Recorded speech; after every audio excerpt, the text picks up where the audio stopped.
We're gonna do. I'm gonna save the fun hypothetical because I think the fun hypothetical is really good. You guys actually might think it's dumb. I'm not gonna lie. I thought of it at 5:30 this morning, but I just wanted to, the first one. I want to do a temp check. I like talking about the Lions with you guys. I think you guys both give pretty fair opinions. Going into Sunday, what's the temp check? Where are we at? Do we still think they'll win the division? Jared Goff, by the way, Sonny Dykes coached him at Cal. No big deal. That's no big deal. But where are we at with Jared Goff too? You want to go first, G? I want you to go first. You're our in-house Lions expert. Okay. Honestly, I'm like I don't know what temp you want to put. I'm good. I'm at the perfect body temp. I'm okay. The thing for me with the Lions is that I'm sick of us carrying ourselves like we're some ass team. Like we're gonna be okay. We're 1-1, and people go from, oh, we're gonna win the Super Bowl to, oh, here we go again. We're the same old shitty Lions. Like there's an in between. We're not gonna go 16-0, folks. Like it sucks that we have injuries.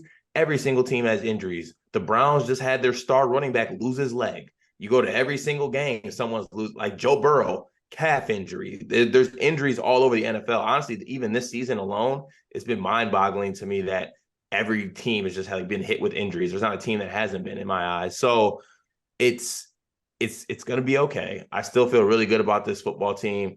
And because we're not the same old Lions, it's not the huge drop off that we had last year. Like last year when someone got hurt, we were bringing up Amazon workers from the practice squad to play. That's not necessarily the case now. We have actual depth at some positions, and we're going to be okay.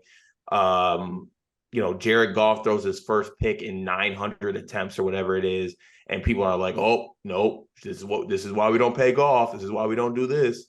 It's just like you need to just bring it back a little bit. We're going to be okay. We're going to win this Sunday too. So that's a damn sure. You think I'm scared of Desmond Ridder coming in the Ford Field? I'm not.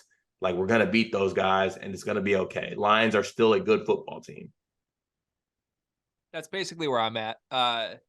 Yeah, I'm annoyed by certain elements. I don't want to see Seattle again. I'll say that as clearly as I can. I never want to see those guys. I think they have our number. It's just weird. I think if we play that game 100 times, the Lions win 97 of them. But weird shit happened against Seattle last year and this year.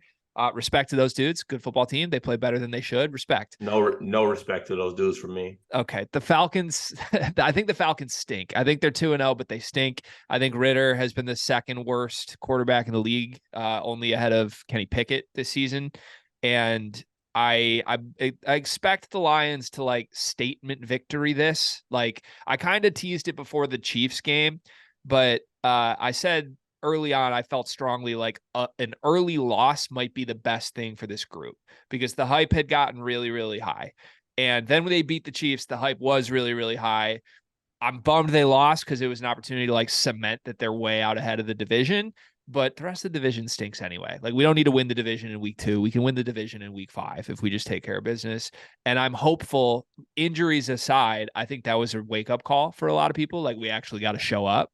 I am scared by all the injuries, but I know that's happening everywhere. Gardner-Johnson is a huge loss to me. I think Montgomery is a huge loss. I get we just spent on a running back, but they clearly don't want to hand the ball to Jahmyr Gibbs ever. Like I think Craig Reynolds is going to get 20 carries this week. So I don't know. I'm a little scared just off injuries, but I still think they're a good football team. I'm not worried. I've never heard of Craig Reynolds.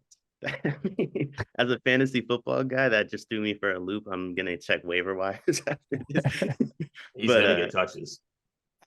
Jahmyr Gibbs might be the worst pass blocking running back in the NFL.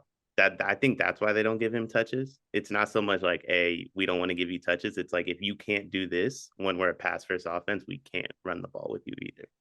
Yeah, they've been gassing him up like he's like they're gonna use him as a slot receiver, like incredibly, like full time. And then he was wide open on a critical third down. He just dropped the ball. So like, I don't really know what to make of it anymore. I don't think he's that good. Like I just don't. I hope he is, but I don't think he's that good. And I think we drafted a not that good running back 12th overall when we could have just taken Bijan Robinson at 8.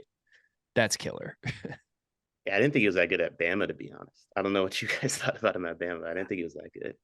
I don't know. He's just got to catch the ball. I'm excited for the Bijan Gibbs game, though. I think there's going to be a little like I'm the best running back off there, and I think there's a chance if Gibbs steps up, there will be tweets sent. I think there's a chance both guys score 2 touchdowns. I would advise you to place a 2 touchdown parlay, Gibbs and Bijan. Love that. Little sprinkle. All right.